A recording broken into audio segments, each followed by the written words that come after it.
Thank you everyone for joining us today. We'll be beginning our session shortly. So thank you for your patience and we look forward to the conversation this morning.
You can go to menti.com and then input the code.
You all here with us today.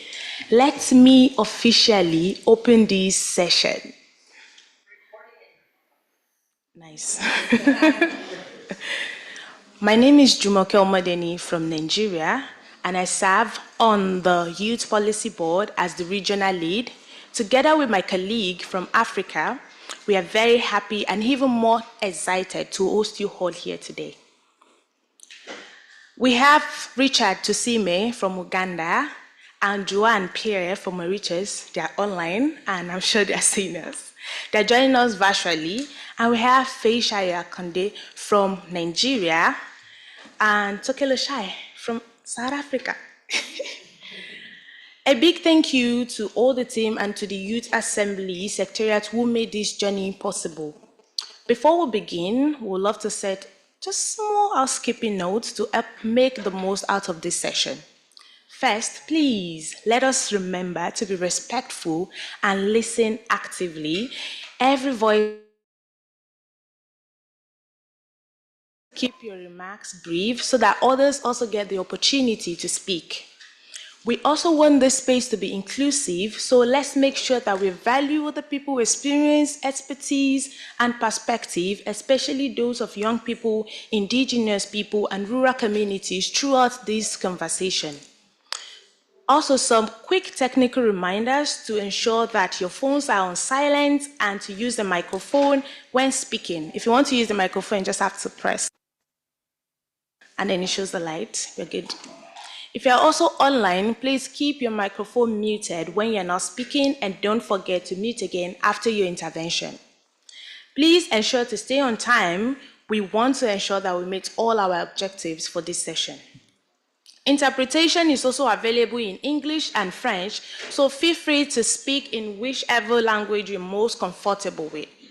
To use your interpretation, you will find the earpiece on the side of the table, and then you place it around your ear. You can then use the dial here to select the language, and then you can use this dial to adjust the volume. For those joining us online, the interpretation can be accessed directly through the Zoom interpretation portal by selecting your preferred language from the menu. The agenda for this session is simple. We're going to take us from an update of the Global Youth Action Plan, the keynote speeches, the intergenerational dialogue, and then into the youth consultations, youth fireside chat, which is actually my most favorite part. Yeah. And finally, back to the plenary for shared commitments. Our objectives are very simple and yet ambitious. First, we're going to be presenting the Global Youth Action Plan to share our regional progress so far. Also, to gather your feedback and commitment for local and regional action. Thirdly, to co-create solutions that strengthen inclusive agri-food governance by positioning African youth as equal partners in decision-making, ensuring their priorities and lived experience shape policy and drive sustainable transformation. Now, let us explore the Global Youth Action Plan, and I will hand over to my colleague, Tokelo. Thank you, and over. Thank you very much, Jumoke. So I'm guessing you're all wondering what is the Global Youth Action Plan. So this is a youth-led roadmap to transform our agri-food systems. It serves as a 2-year blueprint to guide the work of the Youth Policy Board, the Youth Assembly Secretariat, and our partners to take action in their own communities. It was shaped through a 4-year process of inclusive consultations that brought together a range of actors, including farmers, Indigenous youth, youth organizations, and many other actors. It's been quite a journey, and we are privileged to continue to push the agenda forward. I know some of you might have been following the journey from the very beginning, but for some, it's the first time you're hearing about it. So please bear with me as I take you through the journey. So, the process began in 2021 with a global consultation which identified youth priorities under the FAO's For Better strategic framework. In 2022, we focused on regionalizing those priorities through surveys, regional consultations, and a review of youth declarations, and this culminating in a regional compendiums outlining 5 policy priorities per region. In 2023, we engaged more than 2,600 young people worldwide to narrow the focus from 5 to one key priority per region. These priorities reflected the biggest gaps identified by youth, and for each one, participants proposed 2 actionable items that combine capacity development, policy advocacy, and partnerships. Grounded in innovation, sustainability, and ancestral knowledge, the Global Youth Action Plan serves as an adaptable blueprint that amplifies youth voices and drives transformation at local, regional, and global levels. In Africa, we made strong progress under our regional priority, which aims to support smallholder families, Indigenous peoples, women, young farmers by enhancing their capacities through targeted training on digital technologies, building partnerships with research institutions, and promoting climate-smart agriculture. We've been focused on 2 actionable priorities. Firstly, to enhance skills in digital technologies for improved resilience and productivity. And secondly, to advocate for inclusive policies that support agri-food systems transformation. We've already seen significant progress in 3 main areas, which include digital proficiency, youth engagement, and partnerships. So this year was all about turning plans into tangible outcomes. We started by identifying 90 partner organizations and successfully establishing 4 formal network partnerships that will anchor our next phase of collaboration. We also secured 3,500 grant USD through the 1 Million Youth Action Plan Training of Trainers program in Nigeria, which trained 50 teachers in sustainable agriculture practices such as composting, water conservation, and greenhouse farming. These teachers then cascaded the training to 350 students under the age of 18, promoting knowledge transfer and early awareness of climate-smart agriculture. Moreover, our youth engagement efforts reached over 3,000 young people, with 2,200 participating actively in our Agri-Voice Dialogue series and regional surveys.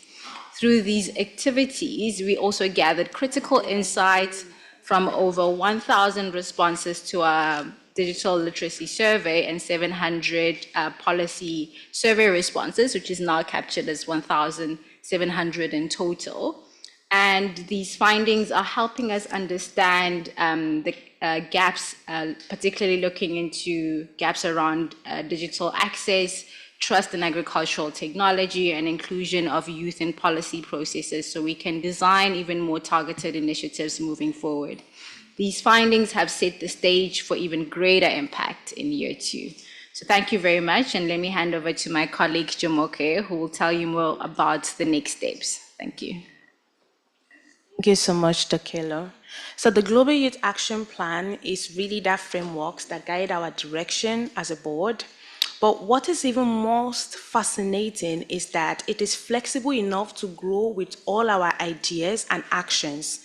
In Africa, we know that realities vary from context to context and from country to country, yet what unites us is the determination to improve agricultural productivity and resilience, and to ensure that African youth are more represented in agri-food governance and decision-making processes.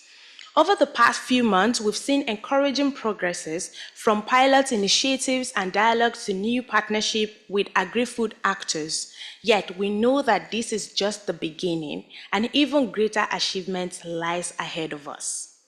The next phase is what we call the ascent phase, focusing on scaling our impact. First, we are going to focus on mobilizing additional resources to support youth-led initiatives across the continent. We're also going to focus on expanding youth engagement structures and encouraging higher representation of African youth voices. So if your organization is interested in partnership or partnering with us, please, this is your moment to join us. Also, we are going to focus on strengthening cross-country partnership to connect experiences and solutions and advancing dialogues on indigenous knowledge while scaling up digital agricultural training through our TOT model. Africa Year 1 results show strong momentum in youth-led data gathering and engagement. Year 2 is even going to be much more bigger. We're going to be focusing on mobilizing resources, deepening strategic and cross-country partnership, and supporting youth-led initiatives. Your contributions today will directly enrich our efforts to ensure that our directions are truly representative of on-ground realities as we implement this ascent phase. I invite you all to see yourself as co-authors and contributors of this plan. This space is open to all your ideas, leadership, and initiatives. Together, we will scale up the Global Youth Action Plan, ensuring that it does not only reflect the diversity and energy, but also represent the creativity of our region and drive real impact through stronger partnerships, amplified youth voices, and transformative action across Africa. With this in mind, let us proceed to the next point on the agenda. It is with great excitement that we steer this session into the keynote speeches. We have high-profile speakers with us today. With these ambitious objectives we laid out earlier, it is clear that young Africans will make key drivers of agri-food systems transformation. To help us reflect on how young people can be successfully included in governance and decision-making processes, it is my honor to introduce our first keynote speaker, His Excellency Carlos do Canto Monteiro, Minister for Youth and Sport of Cabo Verde, to contribute his expertise to set the space for this discussion. Your Excellency, young people in many contexts continue to face exclusion from access to land, finance, and meaningful participation in decision-making processes. However, they can also be the key drivers of the agri-food system transformation. In your own experience, what can be done to successfully include youth in these decision-making processes and governance spaces? Your Excellency, also keep in mind that your intervention is timed at 5 minutes. Thank you. That's okay. Good morning, everyone. First of all, I'm going to hand to you an information. I have a question. The first question is to acknowledge who's here is from a country that's going to be at the World Cup 2026, Football World Cup. From where? Ghana? Any other country? Maybe. Playing today? Or? Nigeria. It's very difficult for Nigeria. It's the last game today. Okay, just to say that Cabo Verde is going to the World Cup for the first time in our history. We booked the place yesterday.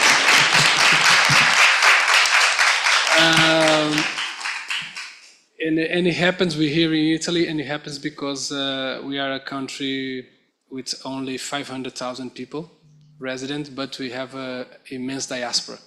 And the diaspora is what amplifies our potential, and is responsible for the achievements in sports and other areas, but especially in sports. But to go to the question, right? I can talk a little bit about the experience in Cabo Verde, but I think it's almost the same in every country, even if you talk about Africa or South America or in Asia. We have this fact that we are a very young continent. And if you want to really be successful in the future, we need to empower our youth. That's a fact, everybody talks about it. And, but we must do or take concrete measures so we can pass, this is not only be a narrative, a soundbite, okay? What we're trying to do in Cabo Verde, listen, we have, I talked yesterday about the ecosystem for youth empowerment when we talk about funding youth entrepreneurs. We create a strong ecosystem when we found about the issues with land property. We talk about exemption of taxes when you do the transfer of properties and landing, even with the questions about inheritance. We have a lot of issues about inheritance involving land, and the family, they don't agree about a lot of things, and we are trying to drive it through legal solutions so the young people can have more access to land. But not only that, we're talking about, you say, involving decision-making process, and that's very important. I think in this everything that you talk about, it will be very interesting if you can really know in each country that you deal with, talking about Africa, what is the percentage of young people that are leading departments in the public administration? Because you talk about involving youth, but they need to be leading as well in the public administration that deal with all of the questions that we're talking about here. We create in Cabo Verde, His Excellency Prime Minister create a youth council that work with him and have people from all the islands and people also representing the Cape Verdean youth in the diaspora. One for the America, one for Africa, another one for Europe and the rest of the world. And we have people for all the islands as well. This puts the young people in the table with, in Cabo Verde, we are not a presidential system. The higher executive power is with the Prime Minister, okay? So this puts the young people in the table with the highest executive decision taker.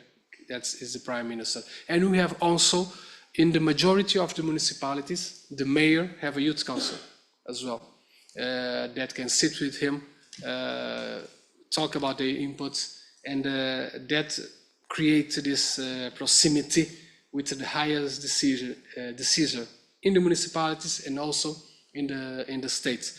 But every government must have this political will of nominated young people to be leading, to be the leader of the departments in public administration as well, public enterprises as well. And in Cabo Verde, I think if you try to find it, you're going to have this very interesting percentage of young people leading right now.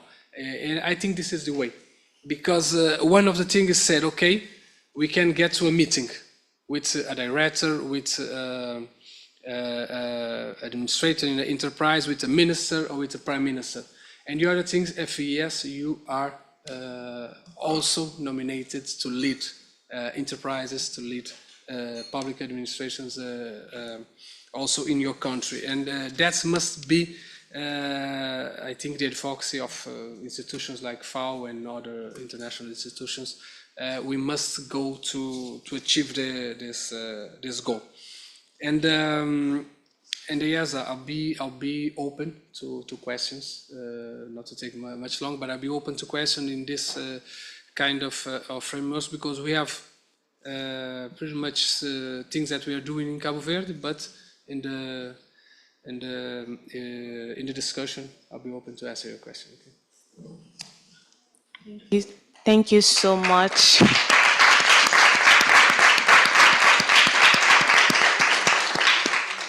Thank you so much. You've really set the tone and reminded us of the urgency to get involved, even at our own national level. Thank you so much. Moving on, with that energy in the room, it is my honor to invite our second keynote speaker, Her Excellency Lesego Shombo, Minister of Youth and Gender Affairs of Botswana. Your Excellency, what do you see as the most critical barrier preventing meaningful youth engagement of young people in agri-food governance, and what one policy would you recommend that could help us address or dismantle it? Thank you very much, and good morning. That sounds like it. When I got here this morning, I said, it sounds so quiet for a room full of young people.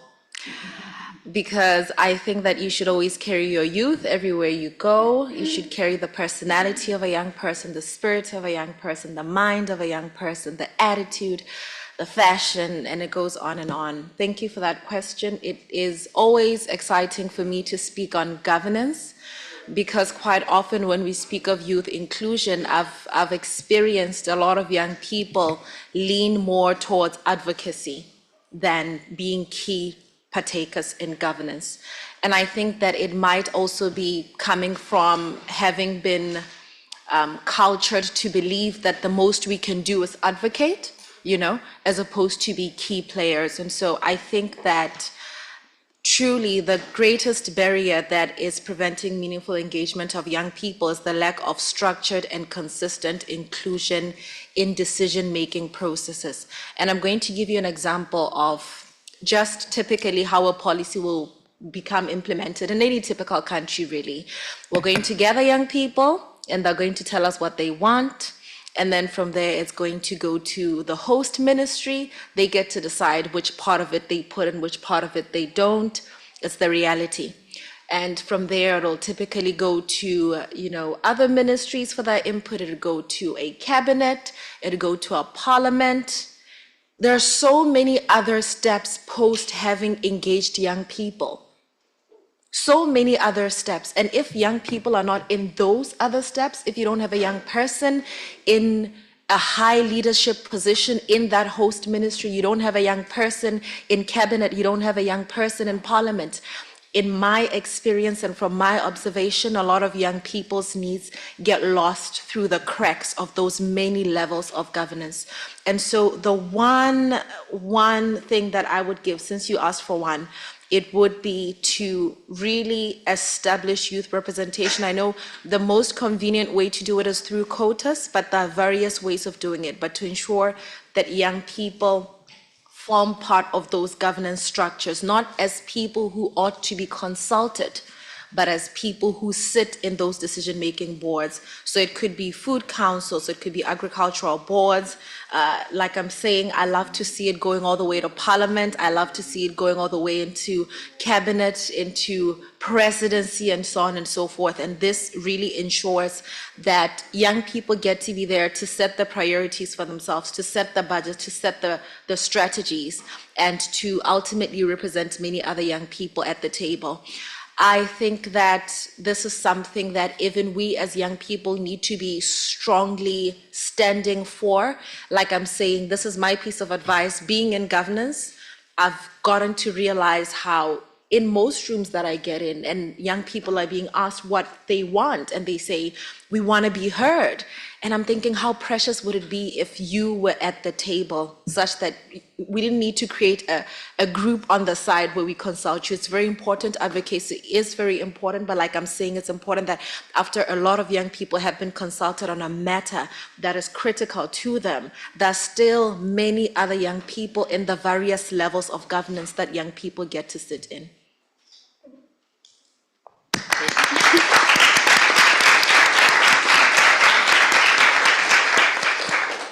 Thank you for your brilliant insight. We truly appreciate your leadership and your encouragement. Building on that inspiration, we move into an exciting segment, the intergenerational dialogue. This is where young people and leaders come together across generations to exchange ideas and challenge perspective to co-create solutions for the future of agri-food systems in Africa. Now, I'll hand over to you, Feishaya. Thank you. Thank you, Jumoke. And now we will begin the intergenerational panel, where we'll hear perspective from the young farmers, the indigenous youths, and we have 3 speakers for this session. And each of our speakers will respond to a framing questions, and together we'll start building a picture of practical pathways for strengthening African youth influence in agri-food governance. I'm going to ask each panelist a question in turn, and just a quick reminder, we have limited time, so please keep your intervention concise, around 4 minutes each. So with that, let's get started. We have our first speaker online, Waka Namokonda, who is the Executive Coordinator of African Union Consortium of African Youth in Agriculture and Climate Change, and is joining online. So, Waka, across Africa, young entrepreneurs are creating innovative solutions that could redefine local and regional trade, yet many face barriers to scaling their ideas. So my question to you today is that, from your experience, what policy shift could help integrate youth more effectively within agri-food trade ecosystem? Over to you, Waka. I'm so sorry, Waka is not online, so you have to move. Oh, okay, we are sorry about that. Okay, we have our next speaker who happens to be in person with Samuel Stanley. Samuel Stanley, we are happy to have you here today. So, my question to you, Samuel, is that what approaches can indigenous youth use to secure rights to agri-food governance so that they are well represented? Thank you very much for the question. That is a great question, and it's an honor and a privilege to sit here as an indigenous youth, coming all the way from a small country, which is about to be big, my beautiful country, Botswana. I'm with my minister.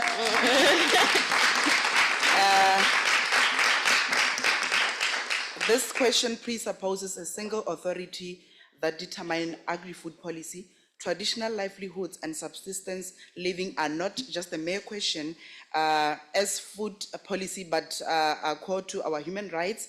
And for indigenous people, they become a question of self-determination. First of all the rights of the indigenous people come from self-determination, and they are interconnected. So the best way to ensure a land use cultural practices on the FPICs is to ensure that the agri-food governance that pertains to indigenous peoples is in the hands of the political decision-making bodies of the indigenous peoples. We want our indigenous people to be at the forefront of what pertains to them and what belongs to them. So across Africa and the world at large, the indigenous communities, they continue to struggle for protection of their ancestral territories, for respect of their cultural practices, and for their right to free, prior, and informed consent. That is a right to ensure that they have a genuine voice in decisions that affect their lands and lives. So yet in the face of these struggles, the indigenous youth are rising not just as beneficiaries, but as the drivers of transformation. So some of the strategies that I can suggest to this room that are safeguarding ancestral territories and that sustain traditional livelihoods that the youth can be part of. First is to revitalize and safeguard the indigenous knowledge system. The indigenous knowledge system is very important, and we have came with it from way back, and we have to accept it and live with it. Even though we are going to accept and try to now get in the new system, for example, the technologies and everything, the scientific innovations and everything, we need to remember and always incorporate our traditional knowledge system, because that is what that has brought us to this far. The second issue that I would talk about is now the issue of enhanced legal and policy engagement. We need to be part of the policy making bodies as the indigenous youth, so that we ensure that what we are preaching behind the doors, it's what is drafted and what is being presented. So it is very important, for example, to reference Article 2 of the International Covenant on Economic, Social and Cultural Rights, and also Article 1 of the United Nations Declaration on the Rights of the Indigenous People, because these are the international treaties that we can also make the government accountable of, and we can show them and we can point to them and tell them that there are these international treaties. Why are you not incorporating them into our countries, and why are you not ratifying them? This is very important, and also to advocate for the constitution changes, because with no explicit right that says or recognizes indigenous people, then there is no way we are going to. And the other thing that I would love to bring to this table would be the development of indigenous-led agriculture enterprises that are youth-led, and also the intersectional cooperation within our communities. We have to engage our youth. We have to work with our community elders. We also need to make sure that the organizations that are within our communities and globally, they work together. I have heard that there is an opportunity that is up from the Youth Policy Board. My organization is ready to work with you, and I will make sure that I check on you guys. And we also need to find the specialized organizations to collaborate with, so that we can grasp more content and knowledge on what is happening on the ground from the aspects. The last thing that I'd love to touch on is the value of international treaties. For example, we have ILO 169 Convention that speaks to the rights of indigenous peoples and self-determination. So in respect of time, I think I would stop there, but I have a lot of recommendations to make. Thank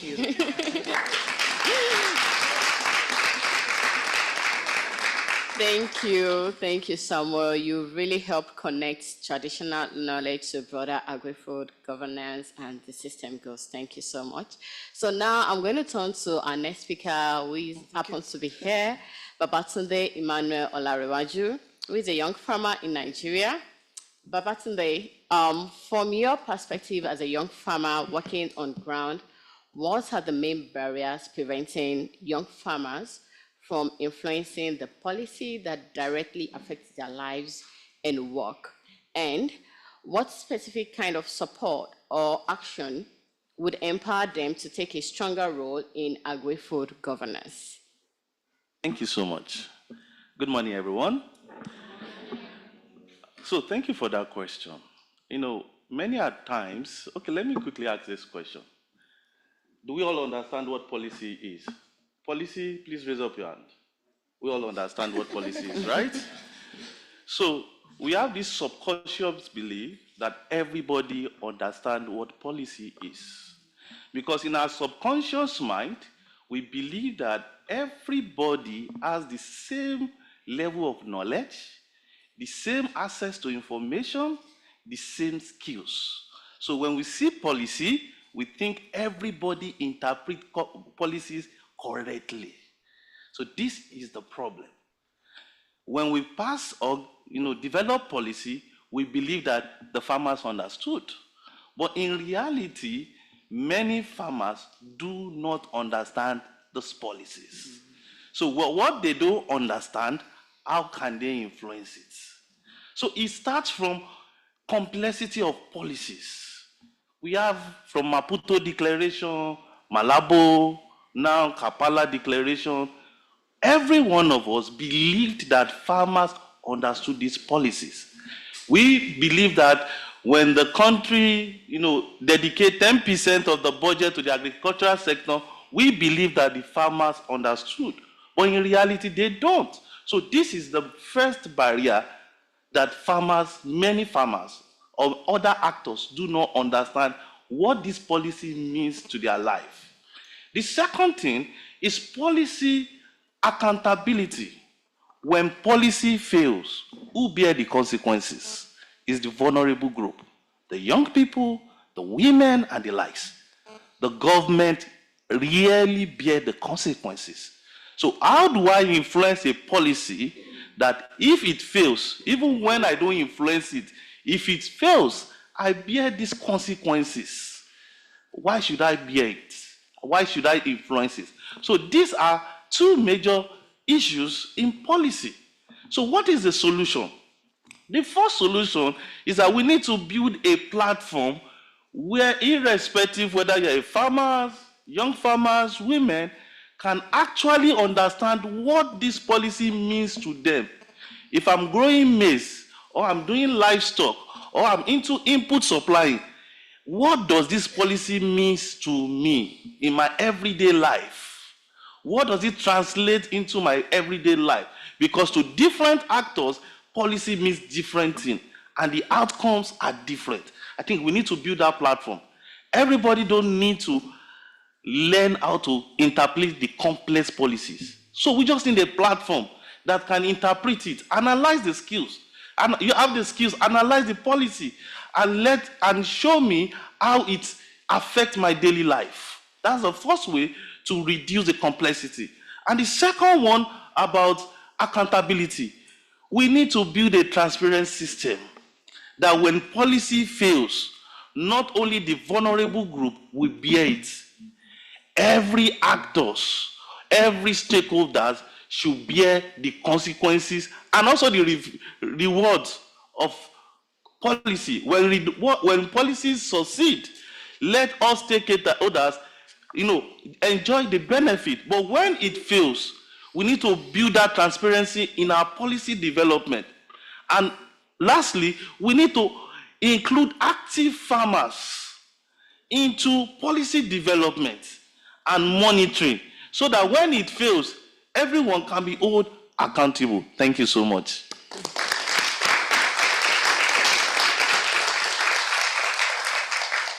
Thank you for representing young farmers and sharing your perspective and experience as a young farmer too. Thank you so much. And thank you to Samuel, our panelist. Thank you for your insightful contributions. And I want to say thank you to all our audience here today and everyone online too. Thank you. We've heard from diverse stakeholders, from Samuel to the farmers, it's Babatunde. So thank you so much. And taking together all of these, they both have made it clear that young Africans are not just participants, but they are essential partners in shaping the inclusive and resilient agri-food systems. Our task now is to carry these insights forward, building stronger bridges across generations and ensure youth voices continue to drive transformation change. With this perspective in mind, we'll now move into the breakout consultation, where you, the participants, will take the lead in shaping concrete solutions for our region, the African region. Now, I will hand over to Tokelo here to start the next session. Thank you, everyone, again, here and both online.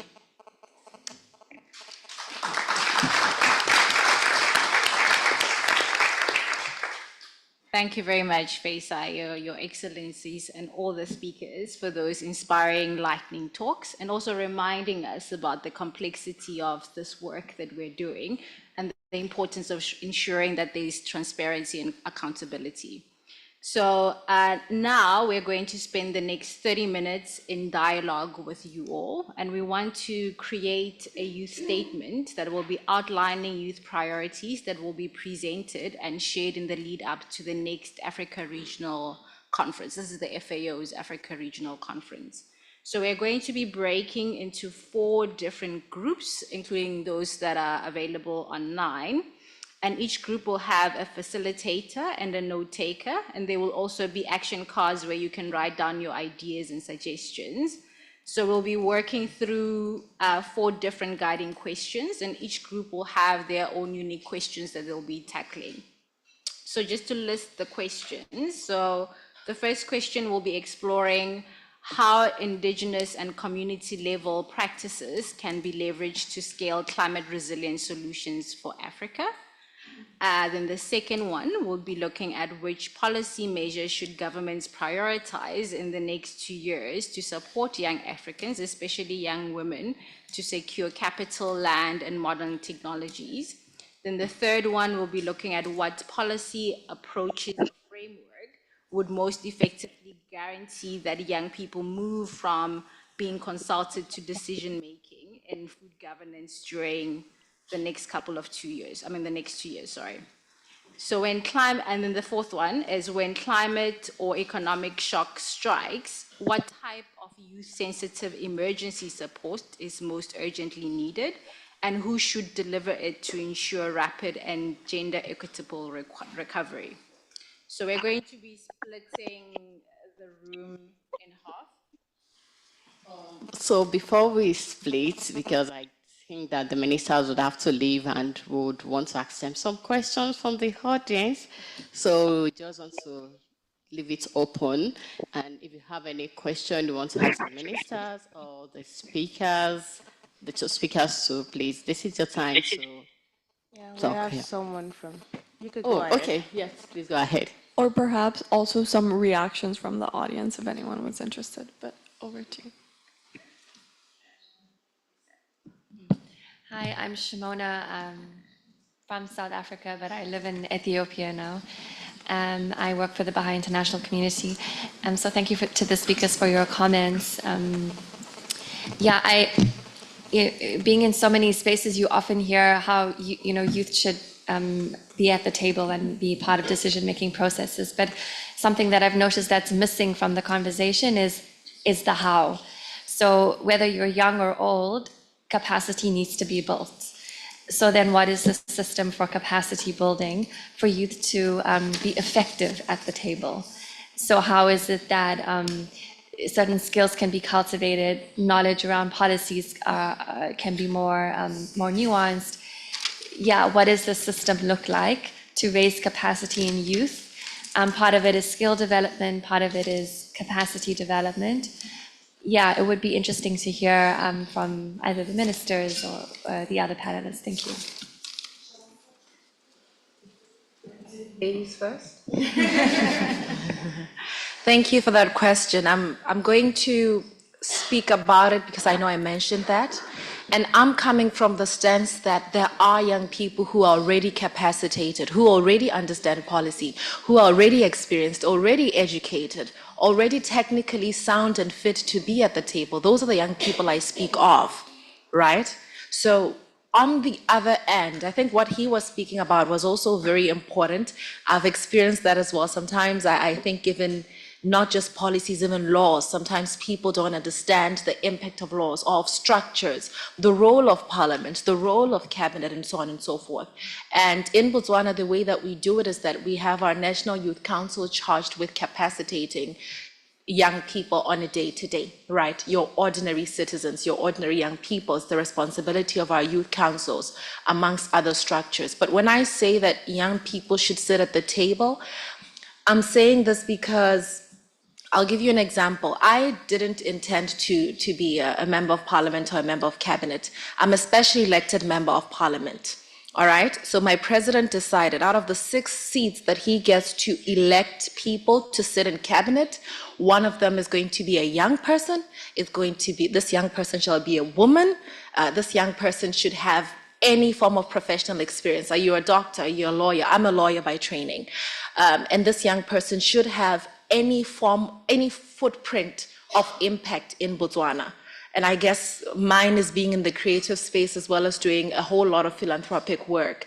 But with that, he took a deliberate action to have a young person sit at the table. So many other young people in Botswana could have fit this criteria, by the way.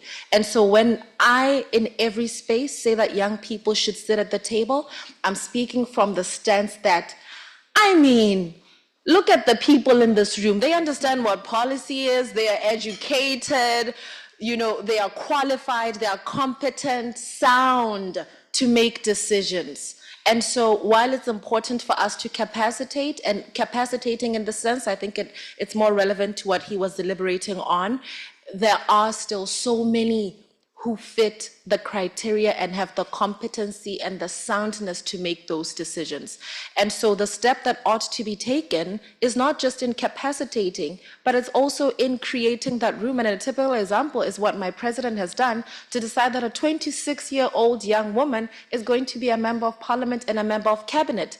And I get to sit in those rooms after information has been gathered from all of you and recognize when some of it has fallen down the cracks, because I relate and I understand and I make it intentional to be a clear representation of young people at that table, right? I'll let the other minister intervene, but that's my perspective on it. And every time I say that young people be at the table, know that I don't mean young people who are not qualified, not competent, not sound and fit to make those decisions. I speak of many of you who already are. Thank you so much.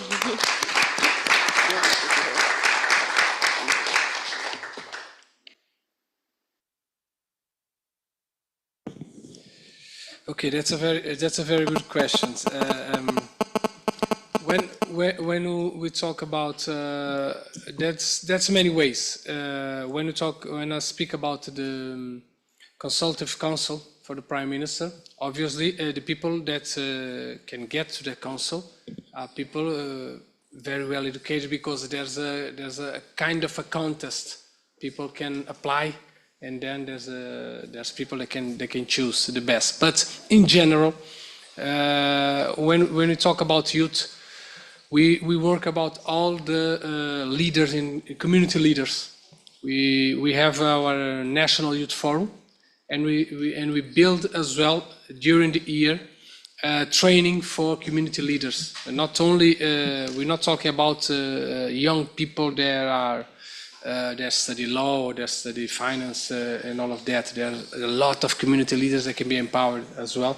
And we work with them during the year. We have our national forum, we have regional forums, we have training in leadership, training in finance literacy, everything that can help you when you get in the table, whatever that table is, you can speak with consistency. And if we talk about long term, it's known by every state. So you need to invest a lot in education. When we talk since the preschooler level, the preschooler is known about the level that can make a difference between people. If you talk about the reality in our continent, I believe a lot of countries, not to say the majority of the countries, have the issue with the preschooler, the access to preschooler, to good education, and we must address that, because we need to have young people with better capacities, and they can sit in the table not only in their country but in the international organizations as well. But speaking more concrete, we need to take those, because we have leaders in the country. Either they are in the civil society organizations, either they are in private enterprises, public administrations, and we need to be able to highlight them and give them access to the training they need. And then I believe young people have this versatility that if put it in front of a challenge, they will also have to do their part. You know, I was speaking to the young people from my party in I believe last Friday, and one of the messages that I delivered to them is that you must prepare yourself. Not only wait for somebody, the states, the party, the high level people, just wait for the opportunity. You must prepare for the opportunity. And from that preparation comes the opportunity. Young people must know that. That's a level of responsibility that policy decision makers have to create the ecosystems, the right ecosystem, but as a level of responsibility that remains with each one of us. That prepare itself and be able to take advantage of the opportunities. So we have to have some equity in that 2 points. All right, thank you so much. A round of applause, guys. Okay, so we are going to take one more question and any of our speaker can react. Over to you. I can't see his face, but that person.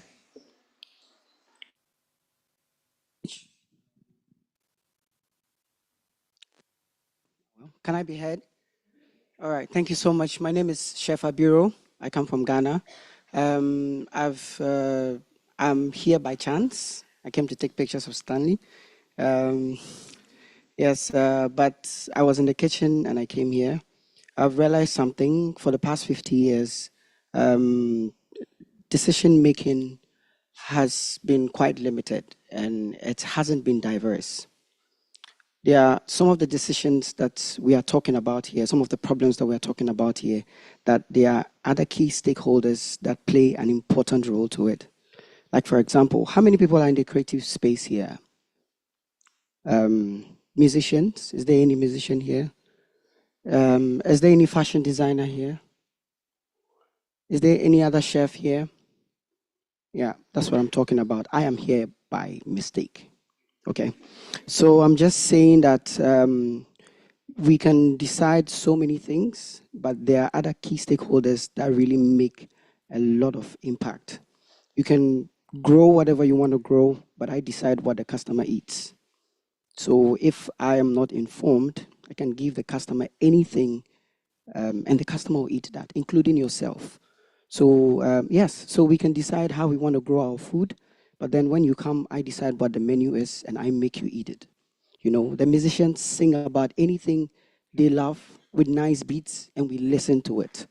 And so 50 years ago, a lot of our leaders did this mistake. And I think it's time for us to reconsider and make the decision making space more diverse so that those little things that we keep missing, we'll begin to hear them. Thank you.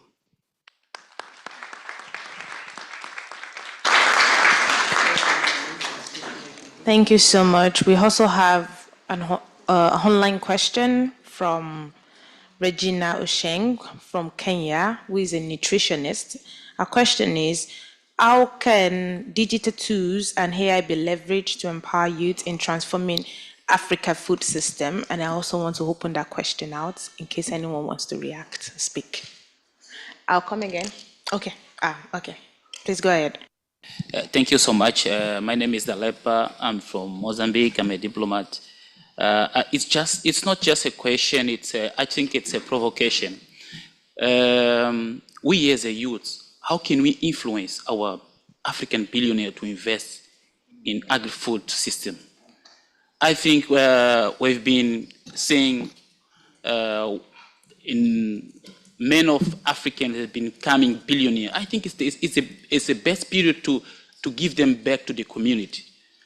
We as a African youth, we should invest or try to engage them to this kind of activities, give back to the community. This is my provocation. I'm not that youth, but I'm trying to bring this kind of provocation. If you look at Africa, it's a continent with a youth, and youth. You know, if you don't invest in youth, that can be becoming a problem. So I think this is an opportunity also to make an advocacy to the African billionaires. The Nigerians have been doing great. I think you've got the Dangote. It's one of guys who is doing great. How can you influence them to go to the agri-system food? Thank you so much. Thank you so much. I'm sorry. Once again, I want to congratulate our sisters from Cape Verde. Welcome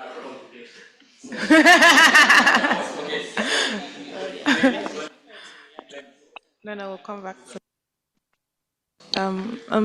I'm so sorry. I'm so sorry. Can we come back to that? Thank you. Hand over back to Tokyo. Great, thank you very much, Jumoke. So as I was saying before, we're going to give this space to you all to engage in a dialogue. I'll just reiterate the questions again that we'll be discussing, but we'll be in 4 different groups. The first one being the corner over there, splitting the room in half. The second one on the side on my right. And then similarly on the back, we'll have the third corner right over there and the fourth just behind me. And the questions we'll be discussing is firstly, how can Indigenous and community level practices be leveraged to scale climate resilient solutions? And don't worry, your facilitators will emphasize these questions with you. The second one will be which policy measure or approaches should governments prioritize in the next 2 years to support young Africans, especially young women, to secure land, capital, and modern technologies. And third, what policy framework or approaches would most effectively guarantee that young people move from consultation to decision-making in food governance during the next 2 years? And lastly, when climate or economic shock strikes, what type of youth-sensitive emergency support is most urgently needed? And how and who should deliver it to ensure rapid and gender equitable recovery? I just wanted to check how much time we have left for this session. We should still have 30 minutes, right? Yes, so we have 30 minutes. And while you're in your groups, I'll suggest that you nominate one person, not the facilitator, one person that can come and share a key takeaway or a few takeaways from your discussion. So I'll ask each of the facilitators to go to the corners. You don't have to move, but you can just split into your different groups. The first facilitator is myself and Nina. The second one is Azar and Izudin. The third is Faishayo, and the fourth is Jamoke. So please go to your respective groups and we'll spend the next 30 minutes engaging, and I'll let you know when we have 5 minutes left. Thank you. Hello, everyone online. Hello, all of you. My name is Izzuddin Isawi. I'm from the Youth Assembly Secretariat, World Food Forum program, and I will be with you online to capture also your engagement. Yeah, on the same topic, so that we can have both your opinions beside the people in the Ethiopia room itself and present. So we will actually walk through all four of these questions.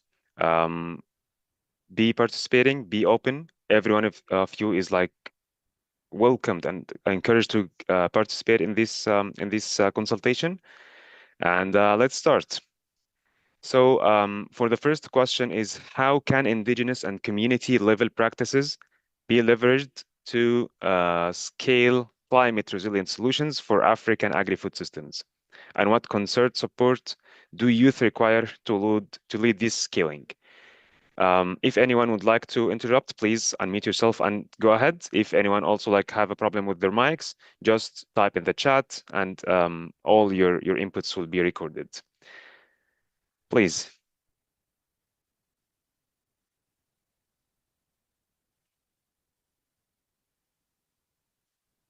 The floor is yours. If anyone would like to raise their raise your hand and intervene.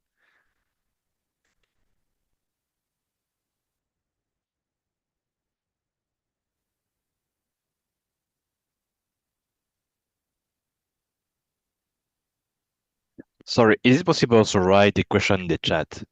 Yes, sure. Let me do it. I think it could be more helpful. Thank you.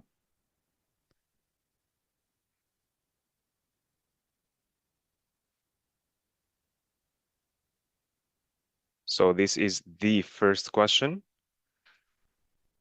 in the chat. I'm going to read it out loud once again.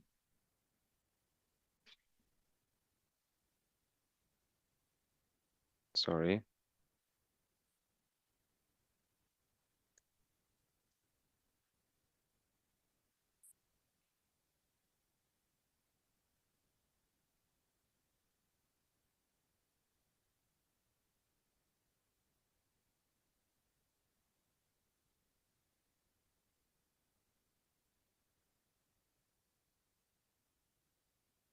I'm contacting my colleagues to allow me to put it in the chat.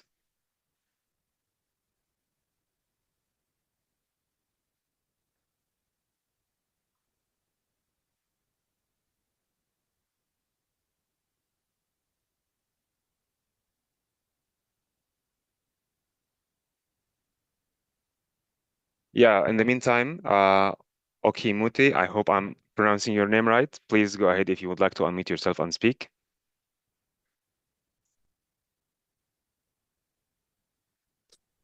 Yes, please, can the chance be disabled? Yeah, I'm working on it. I'm actually contacting the IT. Okay, so that can enable us type our questions. Yes, okay. I can also reread it for you because I think still the question is being working on.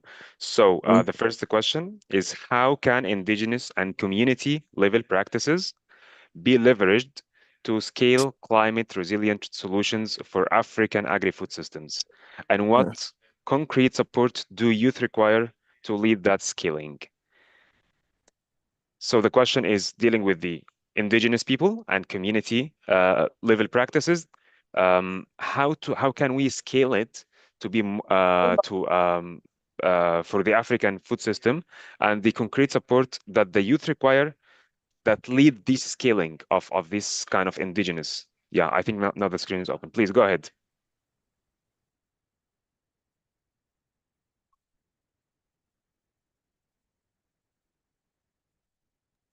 Okay, Muti, are you still asking for the question, or because you're ready? Okay, Jane, please. Okay, seeing the questions, how can indigenous and community level practices be leveraged to scale climate resilient solutions for African agri-food systems? And what concrete support do youth require to lead that scaling? I think one of the first elements that we should take into consideration is the research.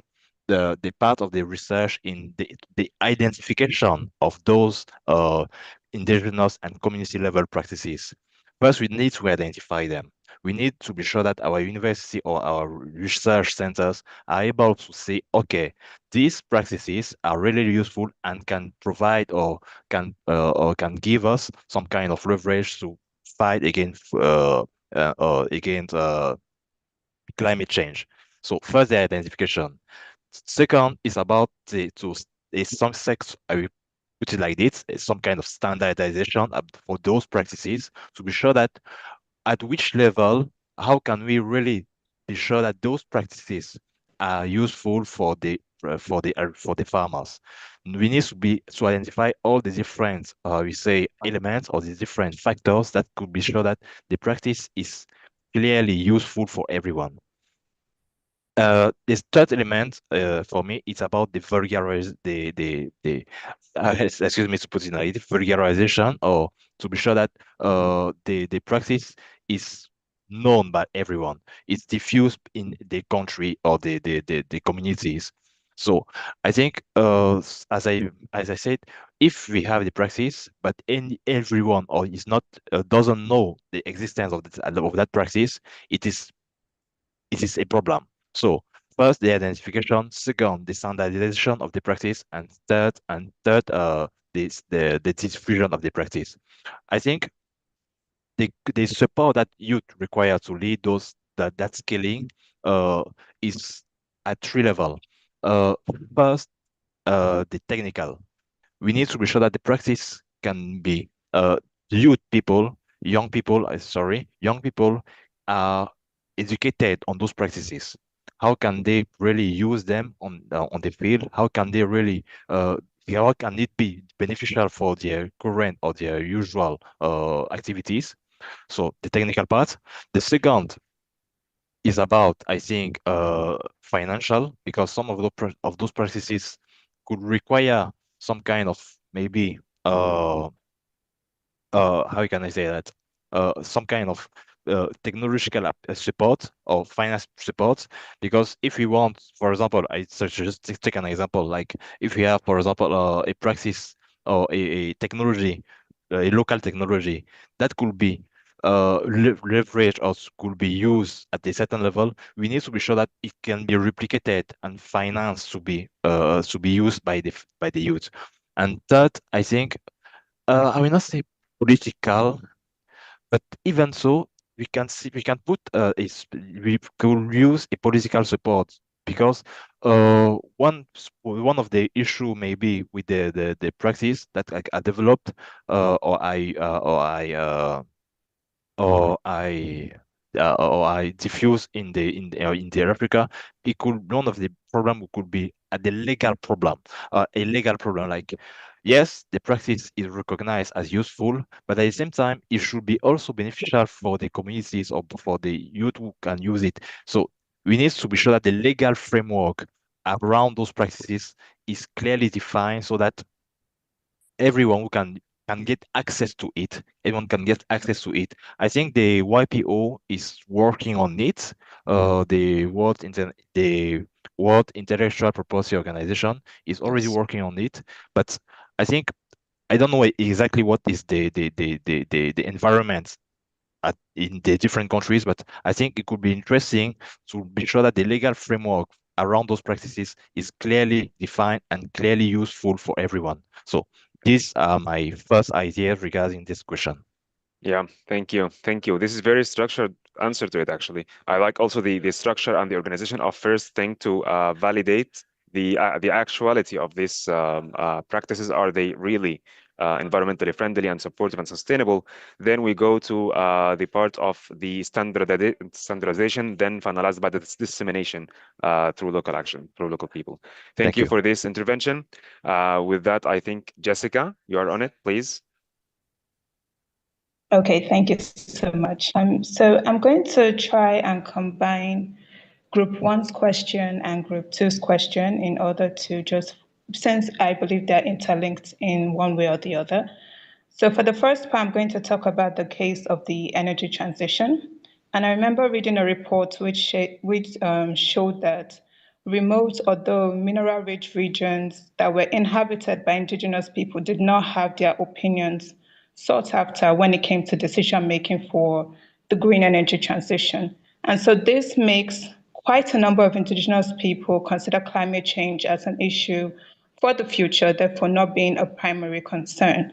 So for these proposals, I do have three primary ones for the energy issue. And the first one is that I think providing indigenous peoples with immense support alongside resources to aid in the effective participation of a green energy transition and climate change. So this means creating green energy strategies on both the local and the regional levels in order for communities to effectively pinpoint exactly what is needed for the transition.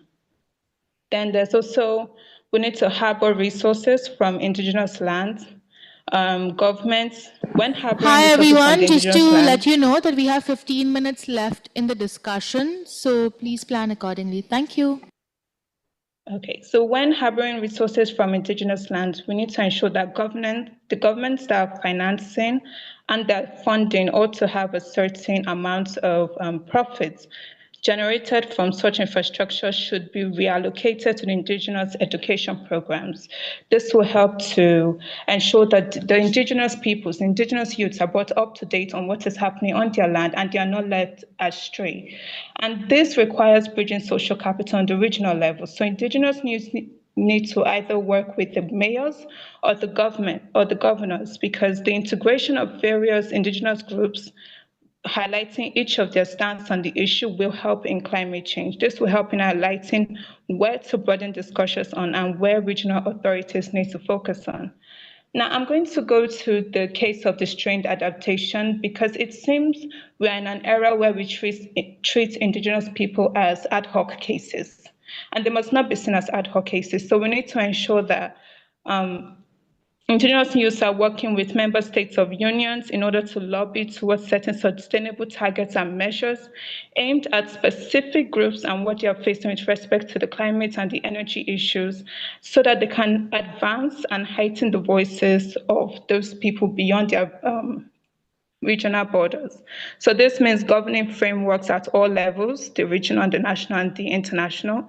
And this means traditional knowledge must not be lost or undermined in its applications, as this can prove to be as decades or centuries of traditional knowledge can actually help in the sustainability of different projects that is being sought after by governments. So Indigenous peoples and youths need to be at the table in order to ensure we have a smooth transition from the traditional to the modern. Thank you. Thank you for this very informative intervention.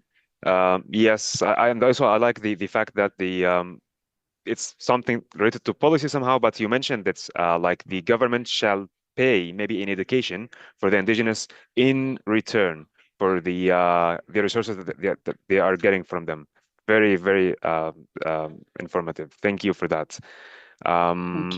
Maybe Kidiadi, I hope I'm pronouncing your name right. Please go ahead.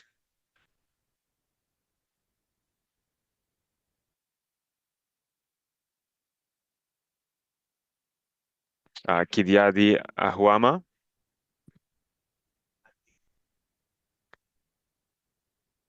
Okay.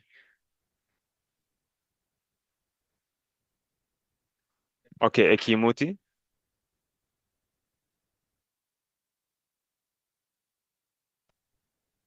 Okimuti, can you unmute yourself and speak? Or Kidiade, are you there? Yeah. Please, go ahead. Hello, sir. Hello. Hello, sir. Good morning, sir. Good morning. Please, go ahead. My own submission is that capacity and mentorship for youths, it's actually needed because when most of them go, they just see their friends doing any business, they just believe that since the person is making profit, they will just go into it. And when they go into it, they mess up and they start blaming the friend that he lured them into it. So actually, most youths need capacity and mentorship, serious capacity and mentorship, because to avoid mistakes in the business, and by the time they are doing perfectly well in the business, this will increase the economic activities of the state and the continent. Thank you. Thank you. Very fast and very brief. Thank you. Very informative as well. Yeah, this would also go through the policy part. Maybe the governments will help the setting the educative systems. But thank you for this very beneficial intervention. Kidiadi, please, if you are there, speak.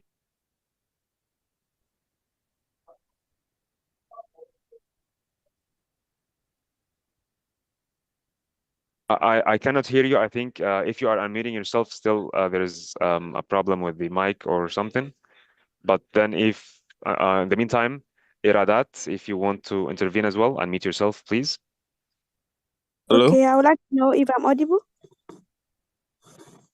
This is Am I audible? Kidiadi. Yes, Iradat, you are audible. Please.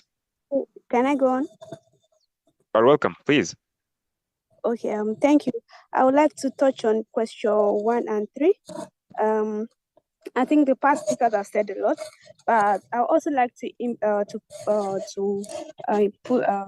give my input on we as Africans, when we want to advance in our indigenous way. One thing we as Africans need to understand is ownership of our own ways. I feel like most Africans always believe that our own way is not good enough, or probably is not bad, is bad, or maybe it's not the solutions to the problem we are facing. But I feel like if we as Africans realize that we have the power to own our own way, right? And when we own it, then we could probably be looking for We ways. hope the conversation's going well. Just to give you a heads up, there's 10 minutes left. Thank you. And how we could advance the way, just like maybe we could look at how maybe let's how maybe in the past where people do monocropping or intercropping just to to enhance the soil fertility.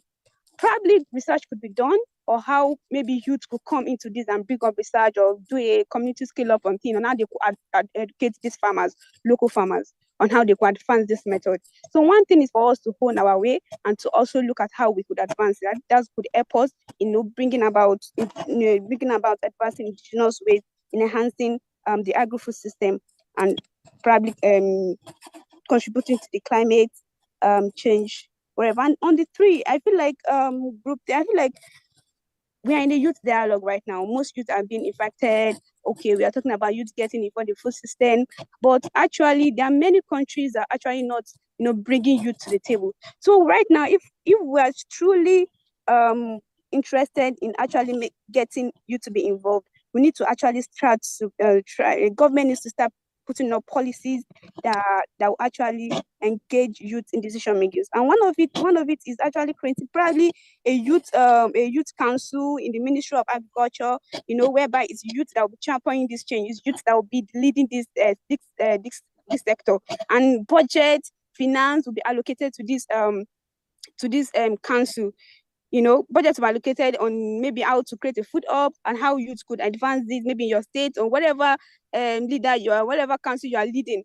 So I feel like if we could actually a quota or a policy could come up whereby youth are not just creating dialogue, but a seat is created for youth to hold, whereby they could advance the agri-food system through these seats or through these positions that are being given to it. I think that will really way rather than not just having a discussion about how it could get involved, but rather seat is not like created, just like the World Food Forum now, where that is created under the FAO, it is for youth. So if that could also be replicated in maybe ministries of agriculture or food security in many African countries, that could go a long way in helping advancing the food security through youth making decisions and creating the change that we need in Africa. I think that's what I have to say. Thank you. Thank you. I like that almost all of you have this kind of structured thinking and envisioning of things. So like you are also having this first thing by obtaining the local knowledge of practices, then doing R&D, research and development, to even modify it to more modernized and then enhance. We can also go for innovation, and all of this will be supported by a feedback loop that is under the framework of governance. I hope that I summed it in a good way. Thank you for your intervention. Then, Kidyadi, are you still online? I cannot hear you, unfortunately, because I see you are unmuted, but still I cannot hear you. I'm sorry if you are trying to intervene, but let's hope you can unmute soon. Alundra, please. Thank you.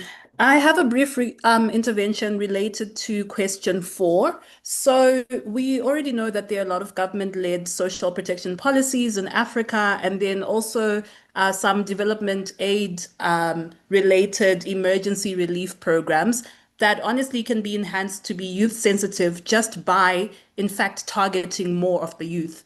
I think it's a matter of just targeting them and incorporating the youth in these interventions. So not necessarily recreating the wheel and giving new youth sensitive emergency support, but let's use the existing social protection structures and emergency relief structures.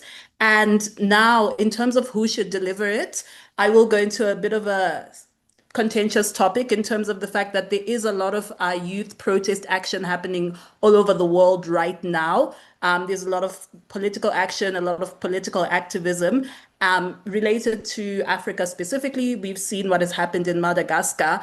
And my view on who should deliver the aid is actually to do with advocacy, which ensures that more and more youth understand that the emergency support that they are receiving is non-partisan. I think a lot of the times the issue that happens is that when there is emergency support made available, the youth feel like if they're not affiliated with a ruling party or not affiliated with certain political or economic structures, then they cannot access the aid. So more than anything, I think it's really putting faces that are non-partisan at the head of delivering the support that will ensure that youth-sensitive emergency support is effective and it's received by everyone who needs it and no one feels scared or intimidated to access it. Thank you. Thank you. And actually, you touched a very critical point here. The NGOs and the IGOs in general, when they are providing some resilient and emergency programs, they often, don't focus on youth as direct beneficiaries in terms of development of their business and capacities. But yes, this is, I think, is something to address. Although also the thing that you mentioned about the being included in the advocacy programs, actually, this one, we as World Food Forum trying to include youth in the advocacy and the political spaces. So we have this initiative.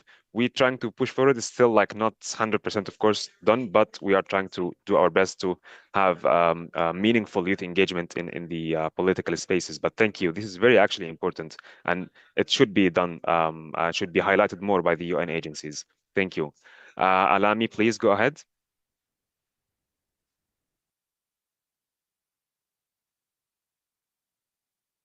Alami, can you hear me? Okay. Hello. Hello, we can hear you. Okay, can you hear me now? Okay. Yes. Okay, please, I wanted to react to the first question about how indigenous and community level practices can be leveraged to scale climate resilient solutions. You see, when we talk about the indigenous people and the community level, we are talking about the grassroots. So I think from what the first speakers have said, I think everything borders on enlightenment. If these farmers and these people at the community level do not understand what climate change is, I think they have to do whatever they do and they do not know how it is affecting the climate or is affecting what they are doing. So I think the first thing is for them to understand properly what climate change is, for them to understand that the practices that are carried out that thing is affecting the climate or is affecting agriculture in one way or the other. So and secondly, the next thing is research. Everyone, 2 minutes left, so we encourage you to share your concluding thoughts. Thank you. The government should invest in research. Research is key. Anything that concerns climate resilient solutions, I think research is key. I think that understanding is what we really need. Thank you. Okay, Yes, thank you. Please go ahead. can I speak? Yes. Can you all hear me? So, from all the points that has been gathered, from my own end, I will recommend monitoring and evaluation. Because if there is no continuous monitoring, the things, the funds and other resources that will be released might not really be tailored to the programs that the government have proposed. So I will recommend continuous monitoring, evaluating if all those funds that have been released are really working or if the new methods have really been implemented. Yes, thank you. Actually, this one also sums up to the first part about the governance and the research part. We need M&E tools to in order to verify and validate the actual initiatives if they are doing a great job or no. Divine, we have almost 1 minute. Please go ahead. All right, thank you. I'm just going to sum up everything that has been said. I agree with all the previous speakers on the policy developments and also skilling up the youth. My point is that we should be on ground, yeah? Because policy making can only do so much. Thank you, everyone. Thank you, I now everyone. invite I you now back invite you into the back main into the main discussion so we can discussion continue so the we can continue the conversation. conversation. Provide them with hand-ups and not handouts Thank so you, that they can everyone. We welcome you back. Let's please take Let's seats please take again. seats again. Thank you so much. Thank you. And unfortunately, the time is up. But yes, you are right. But let's bear in mind also that the advocacy and the political part is very important in guiding the groundwork. Thank you. And back to the main room.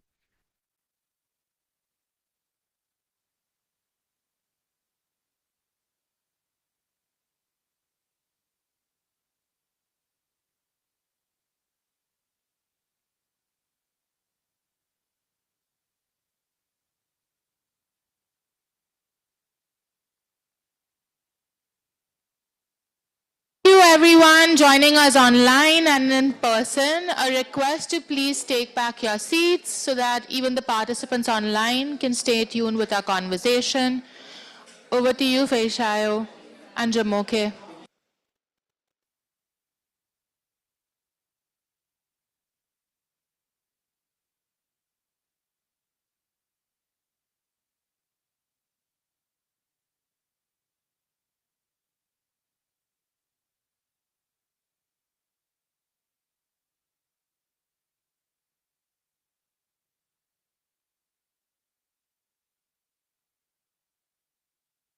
Hi.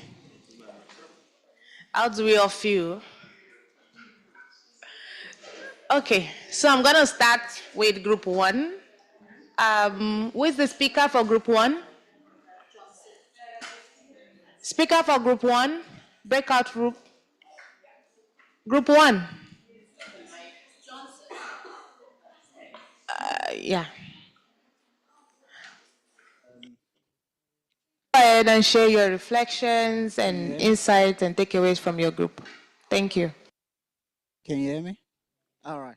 So my name is Johnson Bada, and what we talked about was around localizing knowledge and disseminating knowledge to make it accessible to farmers where they are. Is that better now? All right.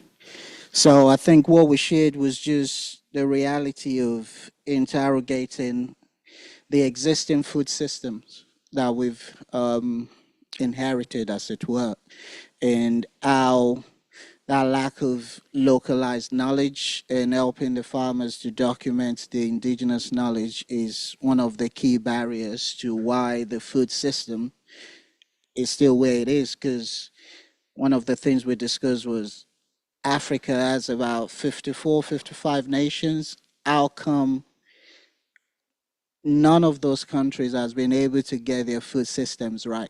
Like, if it's just a case of one or two, then we understand. But the fact that 54 nations have the same problem points to something that's more inherent than that. And it's around trying to fix what's broken rather than focusing on building a more equitable food systems. And that involves ensuring that the farmers have the knowledge that they need where they need it, not where we are. Like I was saying in the group, that as a farmer myself from Nigeria, I represent probably the 0.1% of the farmers, and we're just trying to look at how we can change that narrative to localize that knowledge to for the farmers. So that was what we're discussing. Thank you very much. Can we have a speaker from group 2? And just a reminder that you only have about 2 minutes to share your takeaways.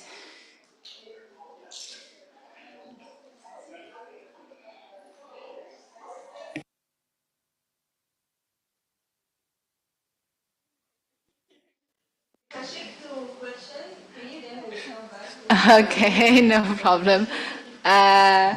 Group 3, please be concise as well. Thank you. Was the first presentation concise? Then I follow his example, or it wasn't? No. We also did not articulate the time limit. Okay. It's also on our fault. No worries. We will try. Hi, everyone. My name is Cesar Vule. I am Africa Regional Youth Employment Specialist at FAO. And in Group 3, we discussed what policy framework would most effectively guarantee young people's movement from consultation to decision making. So a number of things. One is there's been talk already about quotas, which essentially represent the establishment of a certain number of seats or a certain percentage of people who must be included at the highest levels of leadership in any country. And so, we were talking about how these quotas can be established, can either be at constitutional level, through constitutional changes, but also through the implementation of other regulations that ensure that young people participate in every relevant policy body. We also said that as far as these frameworks are concerned, it's not always about building new frameworks, but also identifying existing frameworks and how young people can contribute to advancing them.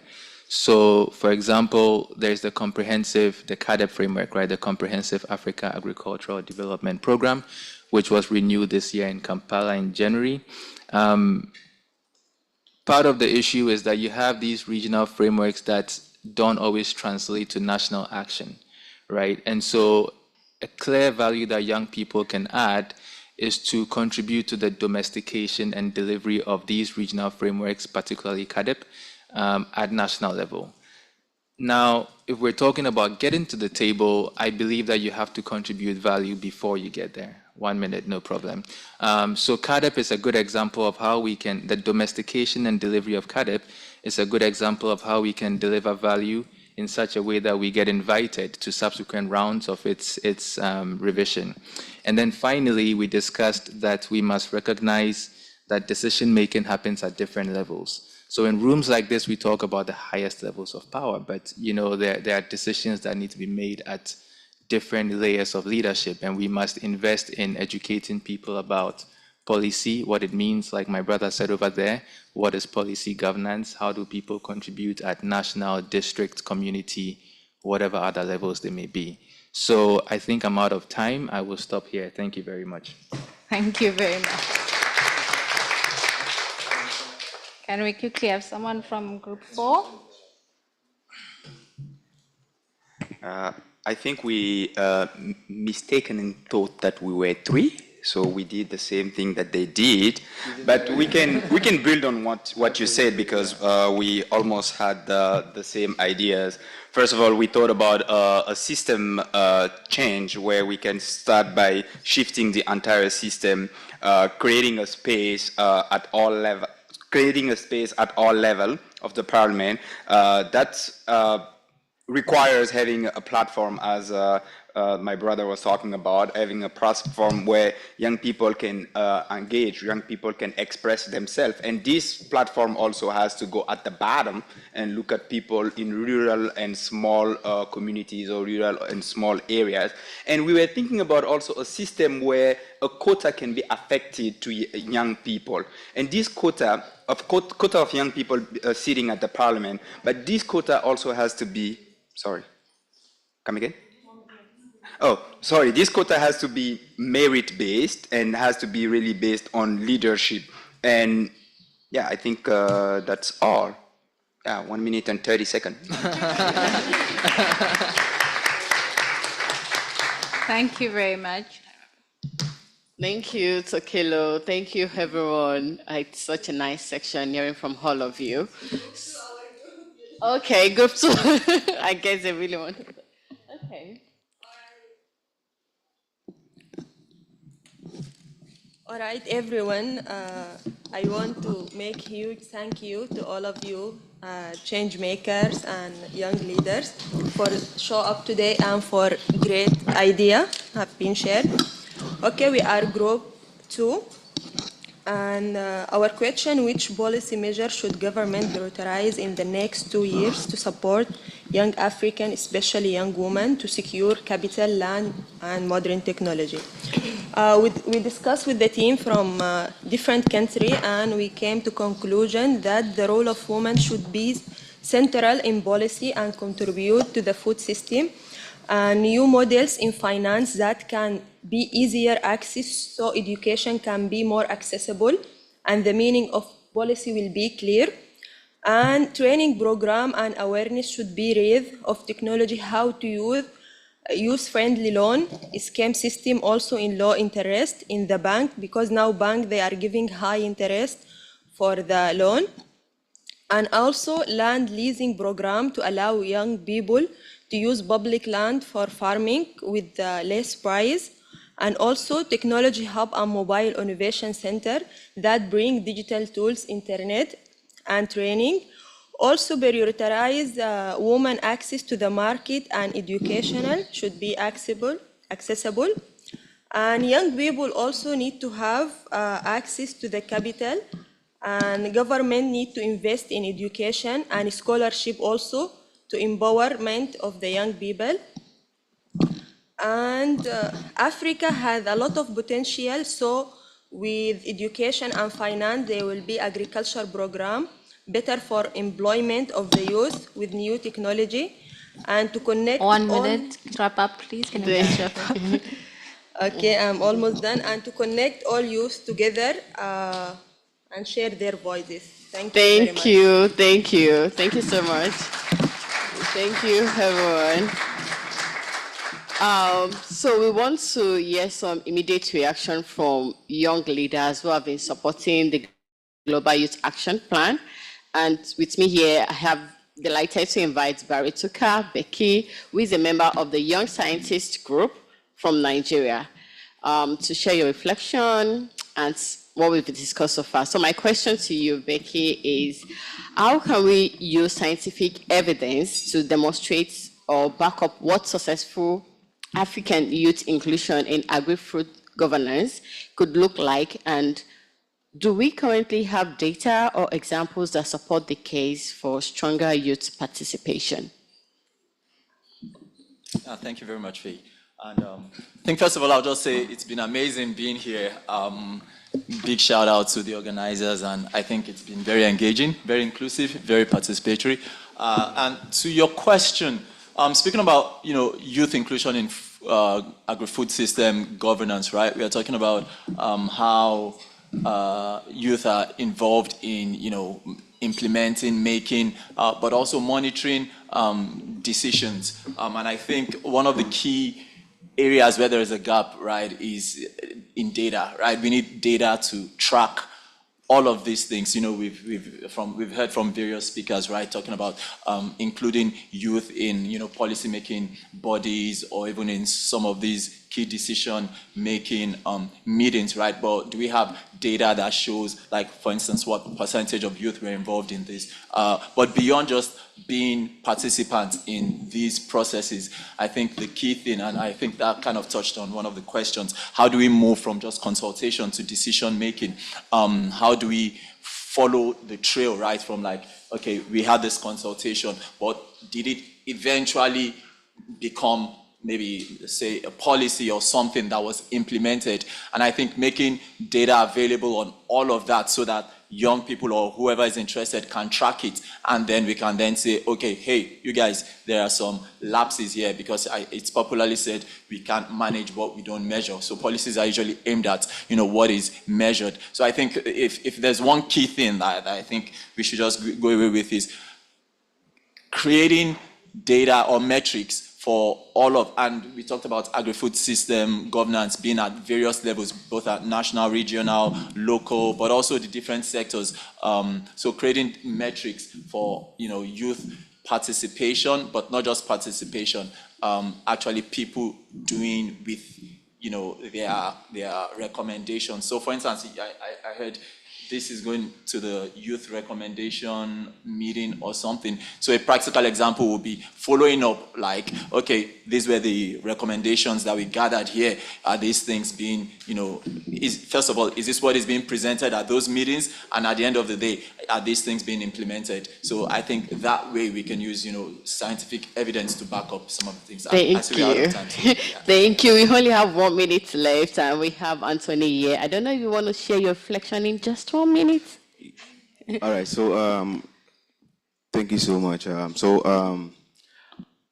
I'm here for the national youth chapters. So in Africa, we have diverse chapters in all the countries, and looking at the issues in Africa, they are diverse, but they are all the same. And also we must try and approach all these issues at the local level, and this is the role of the youth chapters. So over the years in Ghana, we have embarked on various projects that has gone a long way to address some vital issues within our national food systems. And just recently, we held a fisheries and livestock dialogue that was